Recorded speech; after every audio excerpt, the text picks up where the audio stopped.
पंचमी की कथा। इस संबंध में प्रामाणिक कथा के अनुसार विदर्भ देश में उत्तंग नाम एक सदाचारी ब्राह्मण रहता था। उसकी पत्नी बड़ी ही पतिव्रता थी, जिसका नाम सुशीला था।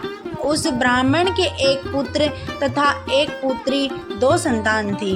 विवाह योग्य होने पर उसने सम्मान कुलशील वर के साथ कन्या का विवाह कर दिया।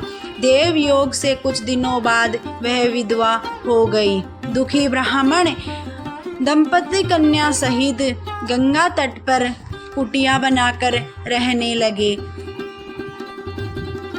एक दिन ब्राह्मण कन्या सो रही थी कि उसका शरीर कीड़ों से भर गया। कन्या ने सारी बात माँ से कही।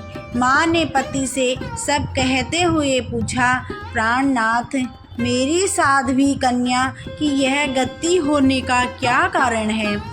ब्राह्मण उन्तक ने समाधि द्वारा इस घटना का पता लगाकर बताया। पूर्व जन्म में भी यह कन्या ब्राह्मणी थी। इसने रजस्वला होते ही बर्तन छू दिए थे। इस जन्म में भी इसने लोगों की देखा देखी ऋषि पंचमी का व्रत नहीं किया, इसलिए इसके शरीर में कीड़े पड़े हैं।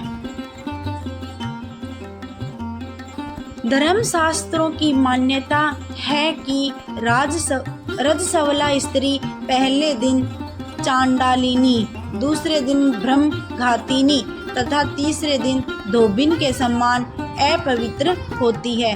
वह चौथे दिन स्नान करके शुद्ध होती है। यदि यह शुद्ध मन से अब भी ऋषि पंचमी का व्रत करे तो इसके सारे दुख दूर हो जाएंगे और अगले जन्म में अटल सौभाग्य प्राप्त करेगी।